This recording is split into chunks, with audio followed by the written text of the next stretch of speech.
हम लोग प्रभु की क्रूस की ओर देखते हैं, हमें क्या याद आता है? प्रभु का क्रूस हमें क्या करता है? एक नया रचना बनाता है। प्रभु हमें एक नया जीवन देता है, क्योंकि इसी क्रूस के द्वारा प्रभु ने हमारे पापों को क्षमा किया।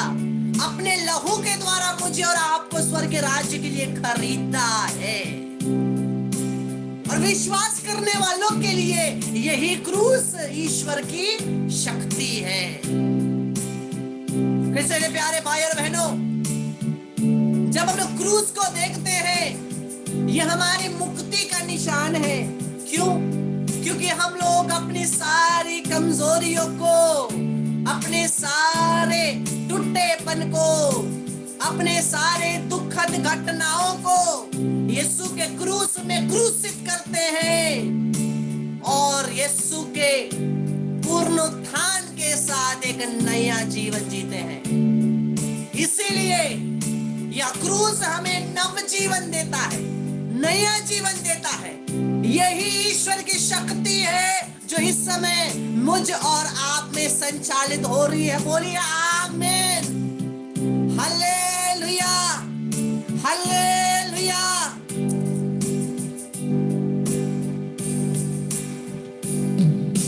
जहाँ हो नव जीवन, वहाँ मुझे लिए चलो यीशु। जहाँ हो नव जीवन, वहाँ मुझे लिए चलो।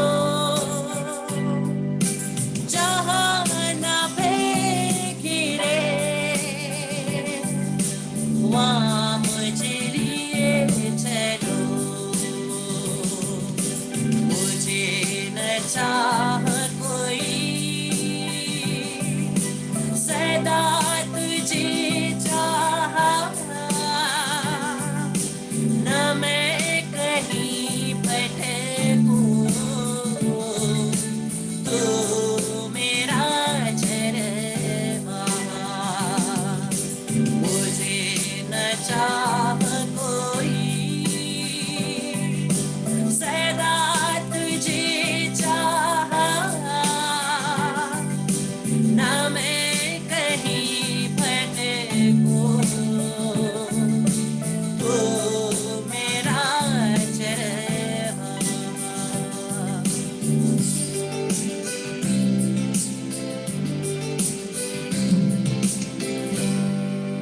Praise the Lord. Hallelujah, hallelujah. प्रभु यीशु की स्तुति हो, प्रभु यीशु की महिमा हो, प्रभु यीशु को धन्यवाद। यीशु दाऊद के पुत्र, हम पर दया कर। यीशु दाऊद के पुत्र, हम पर दया कर।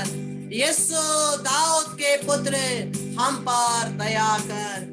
मेरे प्यारे भाई बहनों, सबसे पहले मैं एक बात आप लोगों को कहूंगा। हम लोग सभी क्रूस के साथ बैठे हैं आज शुक्रवार के दिन में, प्रभु के दुख भोग की याद करते हुए। बहुत लोग मुझे पूछते हैं, ब्रदर,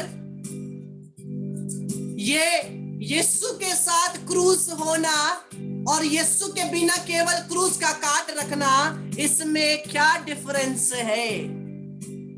हमारे कैथोलिक कलीसिया में जो हम लोग क्रूस रखते हैं उसमें यीशु रहते हैं, लेकिन जब हमारे दूसरे मंडली के भाई बहन क्रूस रखते हैं उसमें यीशु नहीं होते हैं, उसमें क्रूस होते हैं, केवल क्रूस का काट होता है। किस मेरे प्यारे भाई बहनों, ये सत्य है कि क्रूस का काट जो है वो यीशु के हमारे लिए मुक्ति पाने के लिए ये एक चिन्ह है, ये एक इंस्ट्रूमेंट है जिसमें यीशु अपने आप को समर्पित करते हैं। ये क्रूस का काट एक बेदी है, एक बेदी है जिसमें ये महापुरोहित ने अपने आप को स्वयं को अर्पित किया। लेकिन कृष्ण मेरे प्यारे भाई बहनों, बहुत लोग मुझे पूछते हैं, ब्रदर क्यों हमें क्रूस में यीशु के साथ को रखना है? किस मेरे प्यारे भाई और बहनों, अच्छा है क्रूस का काट हमारी मुक्ति का निशान है, लेकिन याद रखिए क्रूस के काट ने हमारे लिए मुक्ति नहीं पाई। क्रूस के काट पे जो मरे हैं यीशु, उन्होंने हमारे लिए मुक्ति पाया। ये काट क्या है? ये इंस्ट्रूमेंट है। ये काट केवल एक इंस्ट्रूमेंट है जिसमें प्रभु अपने आप को समर्पित करते हैं, लेकिन मुक्ति लाने वाले यीशु है। इसीलिए यीशु के साथ, यीशु के शरीर के साथ लगाए हुआ क्रूस हमारे लिए जरूरी है। आपको बहुत जगह क्रूस मिलेंगे जिसमें यीशु नहीं होंगे, केवल काट होगा, केवल क्रूस का निशान होगा।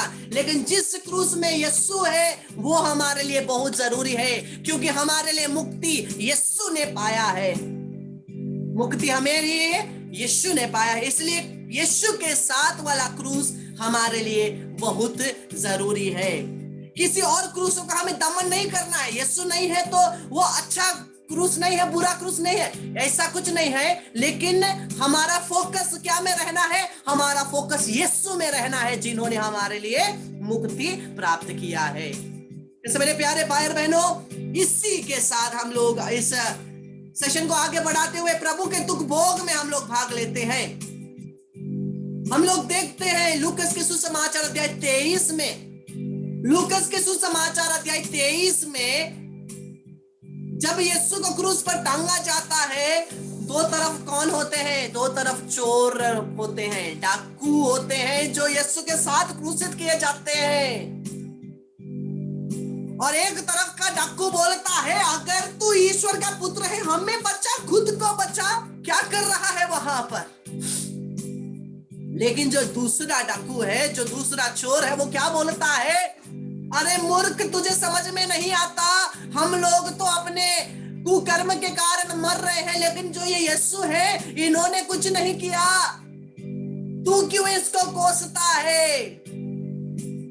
और क्या बोलता है वचन देखिए, लूकस 23:42 और 43। तब उसने कहा, उस चोर ने क्या कहा? उस चोर ने यही वचन कहा। क्या कहा? ईसा, जब आप अपने राज्य में आएंगे तो मुझे याद कीजिएगा। ईसा, जब आप अपने राज्य में आएंगे तो मुझे याद कीजिएगा। उन्होंने उससे कहा, मैं तुमसे ये कहता हूं, यीशु कहते हैं, कितनी सुंदर बात है, मैं तुमसे ये कहता हूं कि तुम आज ही परलोक में मेरे साथ होगे। कभी कभी हमें इस चोर के साथ जलन भी लगती है, शायद जीवन भर में इसने पाप किया, पाप किया। अंतिम घड़ी में बोलता है, यीशु मुझे याद करो, मुक्ति मिल जाती है। यीशु बोलता है, तुम मेरे साथ रहोगे। एक पल पश्चाताप का, एक पल काफी है स्वर्गीय राज्य में प्रवेश करने के लिए। पश्चाताप का एक पल काफी है, लेकिन वो पश्चाताप हृदय से हो, वो पश्चाताप पूर्ण हृदय से जब हम लोग करते हैं, हमें मुक्ति मिलती है। आइए हम लोग अपने हाथों में प्रभु को पकड़े, यीशु को पकड़े, क्रूस को पकड़े। अगर क्रूस नहीं है तो रोजनी माला बिनती के क्रूस में पकड़े। यीशु को देखकर बोले, जिस प्रकार से इस चोर ने कहा, वैसे ही हम विश्वास के साथ यीशु को ये बोले, ईसा, जब आप अपने राज्य में आएंगे तो मुझे याद कीजिएगा। बोलिए एक साथ इस वचन को बोले, ईसा, जब आप अपने राज्य में आएंगे तो मुझे याद कीजिएगा। ईसा, जब आप अपने राज्य में आएंगे तो मुझे याद कीजिएगा। ईसा, जब आप अपने राज्य में आएंगे तो मुझे याद कीजिएगा। Hallelujah, hallelujah, hallelujah. किस मेरे प्यारे भाई बहनों, जब आप इस वचन में बोले, बहुत लोगों को प्रभु ने पश्चाताप करने का वरदान प्रदान किया। रिसीव करिए यीशु के नाम से। बहुत लोगों को प्रभु ने पश्चाताप का वरदान दिया है किसी दो जन को प्रभु इस समय आंसुओं का अभिषेक दे रहे हैं, अपने हृदय से पश्चाताप करने के लिए आंसुओं का अभिषेक दे रहे हैं, ताकि आप आंसुओं के साथ अपने पापों के लिए पश्चाताप कर सके। दो जन को यह अभिषेक मिल रहा है, बिना कुछ समझे कि जा कुछ सोचे आपकी आंखों से आंसू बहती जाती है। दो जन को यह अभिषेक मिला है।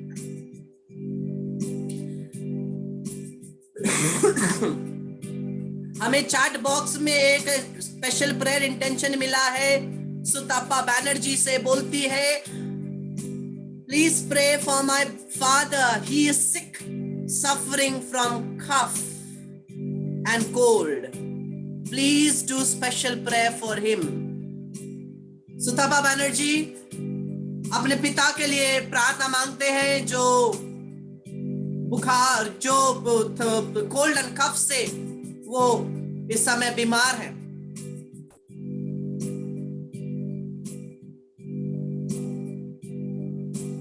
हाथों को बढ़ाइए मेरे प्यारे भाई बहनों, हम लोग इस निवेदन के लिए प्रार्थना करेंगे।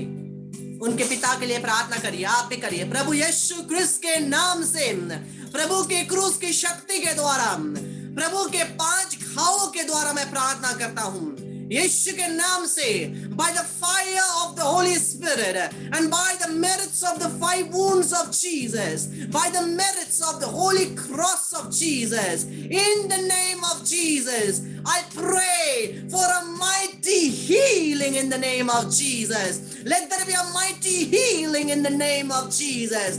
इनके जीवन में एक नया अभिषेक आए और पूर्ण रूप से वो चंगे हो जाएं यीशु के नाम से। बीमारी की आत्माओं को, बीमारी की कीटाणुओं को मैं आदेश देता हूं, निकल जावेंगे यीशु के नाम से। मैं बांधता, निकालता, यीशु क्रिस्त के चरणों में फेंक देता। In the name of Jesus be healed. मेरे प्यारे भाई बहनों, अगर किसी और का भी कोई निवेदन है, आप ऐसे ही चैट बॉक्स में लिख सकते हैं। हम लोग समय मिलने पर हम लोग मिल करके प्रार्थना करेंगे और प्रभु के वचन को आगे देखते हैं। जो हम लोग अभी मेडिटेट कर रहे हैं, प्रभु जब कलवारी पे है, वो क्रूस पर टंगे हुए हैं, उस समय की बातों को हम लोग मेडिटेट कर रहे हैं। मत्ती का सुसमाचार 27:51, उस समय मंदिर का पर्दा ऊपर से नीचे तक फटकर 2 टुकड़े हो गए, पृथ्वी कांप उठी, चट्टानें फट गई, कब्र खुल गई और बहुत से मृत संतों के शरीर पुनः जीवित हो गए। क्या हुआ? मंदिर का पर्दा फटा।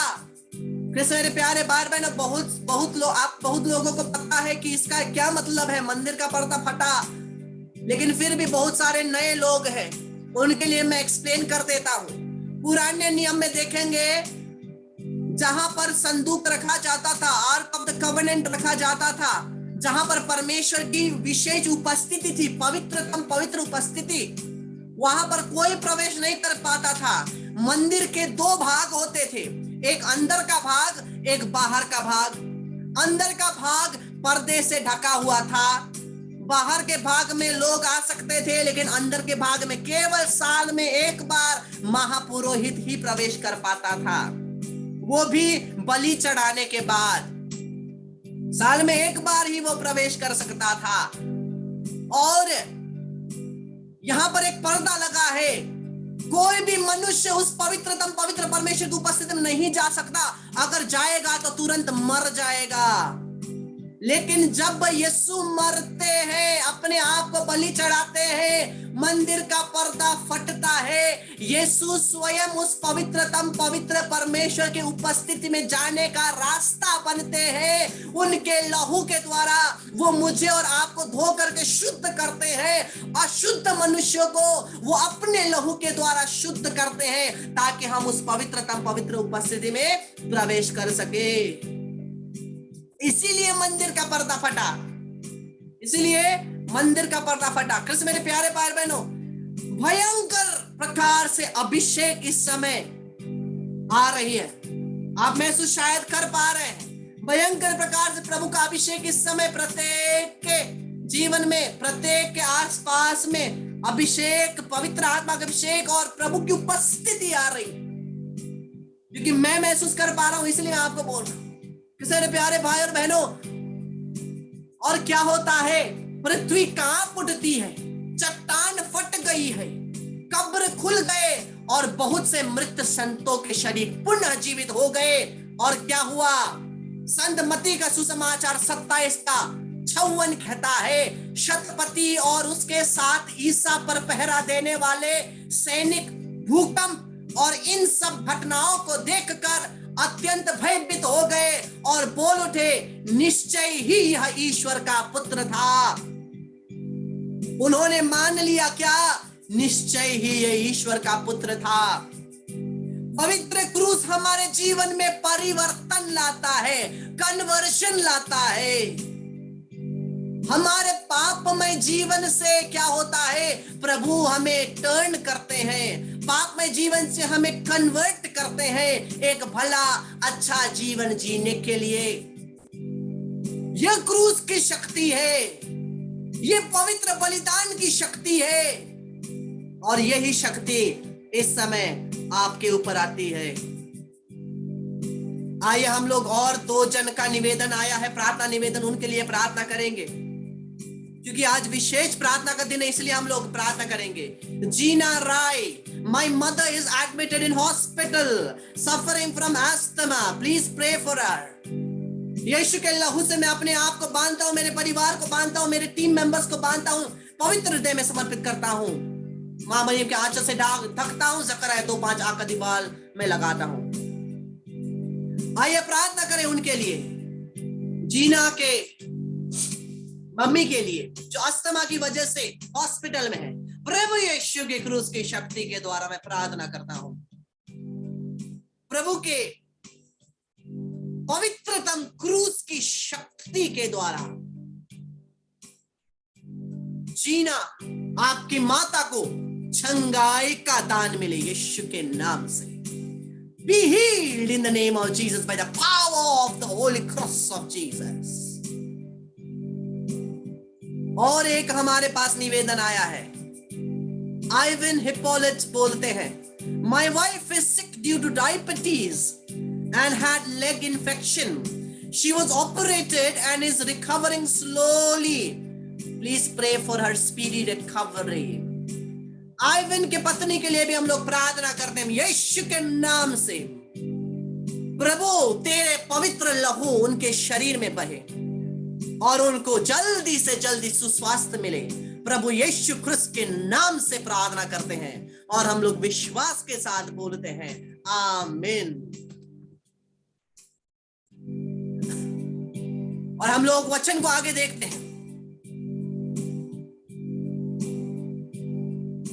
लूकास का सुसमाचार अध्याय 23 का 44, ल्यूक 23:44, और लगभग दोपहर से तीसरे प्रहर तक सारे देश में अंधेरा छाया रहा।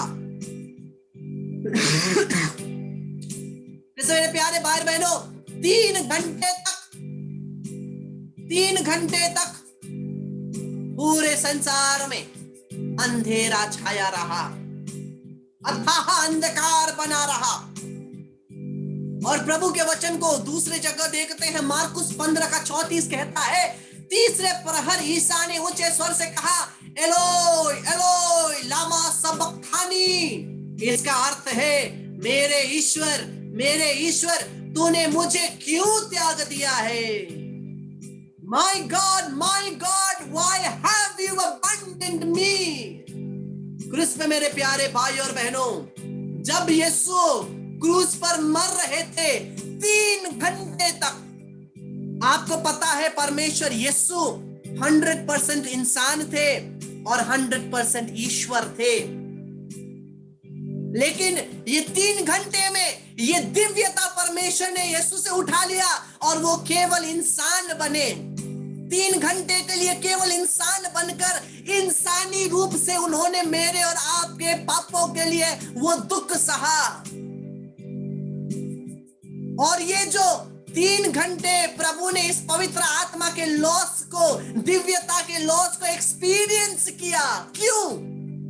क्योंकि मेरे और आपके पापों के कारण मैंने और आपने उस दिव्यता को खो दिया था, और परमेश्वर उसी दिव्यता के खोने को 3 घंटे तक यीशु को अनुभव कराते हैं, जो स्वयं परमेश्वर है, जो स्वयं परमेश्वर है। वो स्वयं इंसान बनकर अपनी दिव्यता 3 घंटे के लिए खोते हैं और अपनी इंसानियत में उस दुख को वो सहते हैं। और यही 3 घंटा पूरे संसार में अंधकार रहता है, क्योंकि दिव्यता उठा ली गई है। इस 3 घंटे में अंधकार रहता है क्योंकि यीशु से दिव्यता उठाई गई। इसलिए यीशु बोलते हैं, मेरे ईश्वर, तूने मुझे क्यों त्याग दिया? तूने पवित्र आत्मा मुझसे क्यों ले गए? यीशु पूर्ण रूप से इंसानियत में, अपनी दीनहीनता में उस कष्ट को झेलते हैं, मेरे और आपके कारण, मेरे और आपके कारण। और इसी प्रभु के दुख भोग के द्वारा हम लोग प्रार्थना करते हैं। चंद्रा मैसेज भेजती है, तौमित लेप्चा आनी एल्विन सुब्बा को चंगाई को लागी। हाथ बढ़ाइए। बाकी लोग भी वीडियोस को ऑन करिए। प्रभु यीशु क्रिस्त के नाम से प्रार्थना करते हैं, इसी यीशु के 3 घंटे दुख भोग सहने के द्वारा, दारुण दुख भोग सहने के द्वारा, विशेषकर इन 3 घंटों में एक होकर के हम सभी विश्वासी दाऊमित लेप्चा और एल्विन सुब्बा के चंगाई के लिए प्रार्थना करते हैं। प्रभु यीशु के लहू के द्वारा, उनकी क्रूस की शक्ति के द्वारा चंगाई होवे, be healed in the name of Jesus. और विश्वास में एक मन होकर हम कहे आमीन।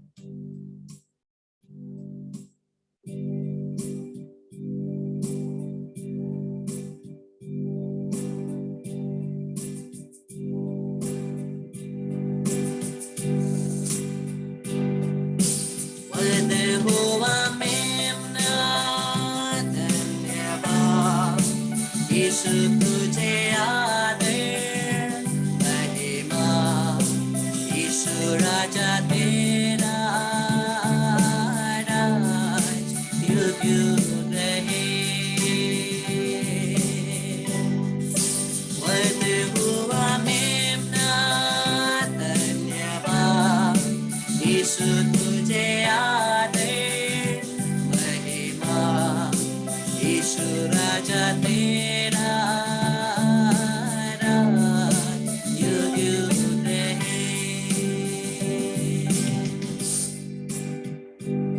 के वचन को आगे देखते हैं।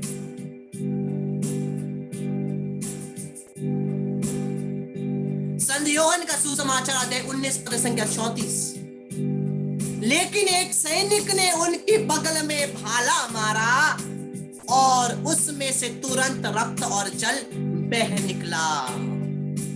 रक्त और जल बह निकला। लो, सैनिकों को क्या के लिए भेजा गया था? तीनों के, यीशु और दोनों चोरों के पैर को तोड़ने के लिए। लेकिन क्या हुआ? यीशु का पैर तोड़ा नहीं गया।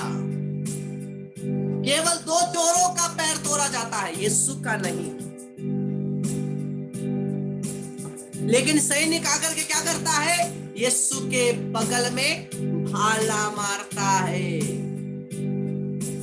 प्यारे भाई बहन, इस समय आंखों को बंद करके अपने आप को उस कलवारी के सामने लाइए और उस रक्त और जल को बहते हुए देखिए, बहते हुए देखिए, बहते हुए देखिए, विश्वास के साथ।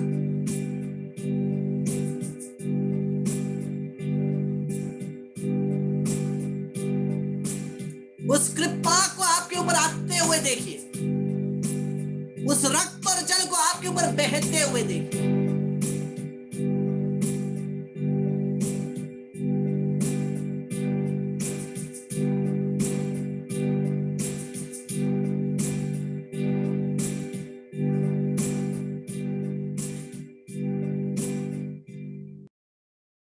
इसी प्रकार से हम लोग प्रार्थना करते हैं कि यीशु का लहू और रक्त जल मेरे और आपके ऊपर आए, मेरे और आपके परिवार में आए, यीशु के नाम से प्रार्थना करता हूं, प्रभु यीशु क्रिस्त के नाम से।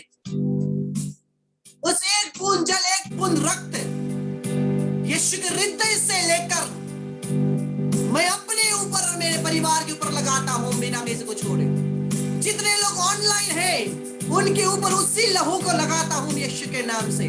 और जितने लोग बाद में यूट्यूब के द्वारा या किसी भी पोर्टल के द्वारा ऑनलाइन होकर के देखेंगे, उनके ऊपर भी वही अभिषेक, लहू का अभिषेक रोसे बेरे खाला ला रखंड लखदरा ला बेसे बेरे देखला ला रखंड कला ला बतनो रोसे बखारा ला बखारा बारा खारा बारा खारा बारा ला बसिकले ले लिखला ला माना। दोनों पैरों में एंकल तरफ, जिसको